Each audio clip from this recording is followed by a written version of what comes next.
Sino sino naging naughty or nice sa kanilang apat? Sa naughty, hindi ko alam eh. Pero sa nicest person, ako na yun, akin na yun. Wow! Wow!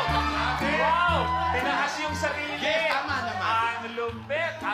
Go lang. Nahiya naman kami sa'yo, Go lang sobra! po. Oh, so ano, ikaw pinakamabait. Bakit ikaw pinakamabait sa loob ng bahay ni Kuya? Kasi wala ako sa mga violators eh. Okay, okay. Kaya ikaw naman sa kanilang apat, sino pwedeng naughty or nice para sa'yo? Naughty din po si Kuya Pat. Oh, bakit? Naughty? Bakit naughty? Yeah. Kasi po sa loob ng bahay ni Kuya, madami kaming pinag-uusapan na hindi dapat pag-usapan sa loob.